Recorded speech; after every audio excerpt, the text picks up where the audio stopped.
تو حضرت گرامی قدر رب کائنات کیا فرماتا ہے، یا رب کائنات کے حبیب نے فرمایا جو قوم ذکر کرنے کے لیے بیٹھتی ہے اسے پہلا نفع کیا ملتا ہے، پہلا انعام کیا ملتا ہے؟ فرشتے اس کے ساتھ آ کر شامل ہو جاتے ہیں۔ دوسرا، اسے اللہ کی رحمت میں سے حصہ وافر ملتا ہے۔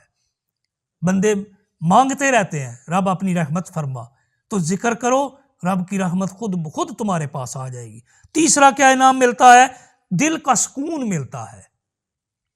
اس بندے کو رب کائنات کا اپنے ذکر کی وجہ سے دل کا سکون عطا کرتا ہے، اور پھر اسے کوئی پریشان نہیں کر سکتا، کوئی ڈرا نہیں سکتا، کوئی خوف انہیں خوفزدہ نہیں کر سکتا، انہیں دل کا سکون ملتا ہے۔ اور چوتھا انعام کیا ہے؟ اللہ ان کا ذکر اپنے پاس کرتا ہے۔ اب وہ ذکر کیسے کرتا ہے؟ میں نے پہلے عرض کیا تھا کہ یہی آخری بات عرض کر کے میں اجازت چاہوں گا کہ اللہ تعالیٰ کی حدیث قدسی ہے، اللہ تعالیٰ کے نبی صلی اللہ علیہ وسلم ارشاد فرماتے ہیں کہ انا عند ظن عبدی بی، اللہ کیا فرماتا ہے؟ میں بندوں کے گمان کے مطابق ہوتا ہوں، جیسا وہ خیال کرتے ہیں میں ویسا ہوتا ہوں، جیسا وہ سوچتے ہیں میں ویسا ہوتا ہوں۔ وہ مجھے رحیم گمان کرتے ہیں تو میں رحیم ہوتا ہوں، وہ مجھے کریم گمان کرتے ہیں میں کریم ہوتا ہوں، وہ رحمان گمان کرتے ہیں میں رحمان ہوتا ہوں، وہ مجھے بشیر یعنی خوشخبریاں مبشر سمجھتے ہیں تو مبشر ہوں، وہ مجھے جو گمان کرتے ہیں نا میں ویسا ہوتا ہوں۔ اس لیے اللہ تعالیٰ کی جو اچھی جو رحمت والی صفتیں ہیں نا ہمیشہ وہ گمان کرنا چاہیے، وہی خیال کرنا چاہیے رب کو کبھی جو ہے نا قہار اور جبار والی صفات ہیں اس کی، لیکن کبھی وہ ذہن میں نہیں رکھنی چاہیے۔ رب کو جب بھی یاد کیا جائے رحمت والی صفتوں سے یاد کیا جائے، کیونکہ رب پھر رحمت فرماتا ہے۔ اللہ نے کیا فرمایا؟ انا عند ظن عبدی بی، بندہ جیسا مجھے گمان کرتا ہے میں ویسا ہوتا ہوں۔ وانا معه اذا ذکرنی، اور دوسرا کیا؟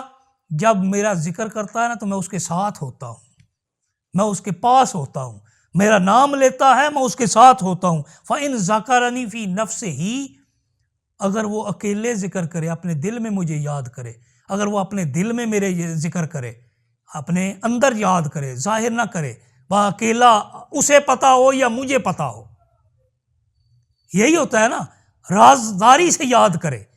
جب یاد کرے تو اس طرح یاد کرے یا اسے پتا ہو یا مجھے پتا ہو۔ تو رب فرماتا ہے اگر وہ اس طرح یاد کرے تو ذکرتہ فی نفسی، میں اسے اپنی ذات میں یاد کرتا ہوں، اسے میں خود یاد کرتا ہوں، اس کا نام میری بارگاہ میں لیا جاتا ہے۔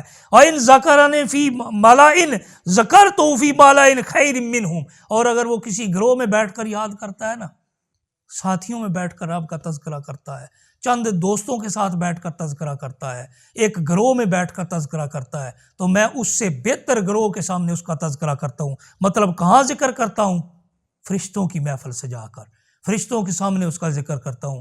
تو حضرات گرامی قدر، رب کائنات کی عبادت کا قولی اظہار پہلے کیا تھا؟ کلمہ طیبہ کا زبان سے اقرار کرنا، اظہار کرنا، اور دوسرا تھا رب کائنات کا ذکر اور اس کا نام لینا، دل میں لیا جائے یا زبان سے لیا جائے، جب بھی لیا جائے رب کا نام لیا جائے، اچھے نام لیے، وَلَهُ الْأَسْمَاءُ الْحُسْنَى، جب بھی نام لیے جائیں تو اللہ کے خوبصورت اسماء ہیں وہی نام لیے جائیں۔ اللہ تعالی ہمیں بہتر عمل کی توفیق عطا فرمائے۔ وَمَا عَلَيَّ إِلَّا الْبَلَاغُ۔